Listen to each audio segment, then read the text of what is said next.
رشتوں کا نہ ہونا اتنا تکلیف دہ نہیں جتنا کہ رشتوں کے ہوتے ہوئے احساس کا مر جانا۔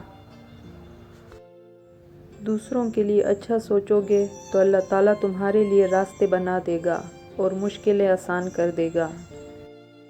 کبھی ایسا بھی ہوتا ہے کہ سکون کے لیے دوا کی نہیں کسی کے لفظوں کی ضرورت ہوتی ہے۔ بے وقوف سے بحث کرنا دراصل یہ ظاہر کرتا ہے کہ بے وقوف ایک نہیں بلکہ دو ہیں۔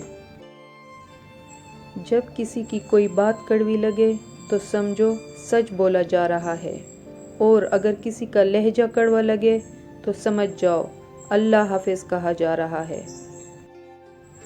کچھ لوگ میری دنیا میں خوشبو کی طرح ہیں جو روز محسوس تو ہوتے ہیں پر دکھائی نہیں دیتے۔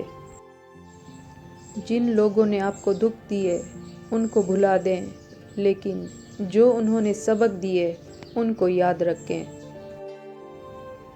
زندگی میں ہمیشہ دو باتیں یاد رکھنا: جب غصہ آئے تب کوئی فیصلہ مت کرنا، جب خوش ہوں تب کوئی وعدہ مت کرنا۔ بات کرنے کا مزہ ان لوگوں سے آتا ہے جن سے بات کرنے سے پہلے سوچنا نہ پڑے۔ مسلسل اہمیت دینے کے باوجود بھی اگر رشتے بے قدرے اور بدمزاج رہیں تو کوئی ملامت نہیں، تب رہنے کی بہترین جگہ حدود ہیں۔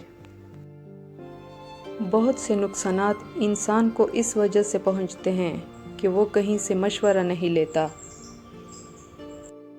میں نے بہت سے انسان دیکھے ہیں جن کے بدن پر لباس نہیں ہوتا، اور بہت سے لباس دیکھے ہیں جن کے اندر انسان نہیں ہوتا۔ کچھ لوگ اس وقت اعتبار توڑ جاتے ہیں جب ہم ان کی وفاداری کی مثالیں دے رہے ہوتے ہیں۔ جب مشکل وقت آتا ہے تو ہم اپنوں کی تلاش کرتے ہیں، لیکن جن کو تلاش کرنا پڑے وہ اپنے نہیں ہوتے۔ دوسروں کو خوش رکھنے اور دل میں جگہ بنانے کے لیے اپنی بہت سی عادتوں اور رویوں کی قربانی دینی پڑتی ہے۔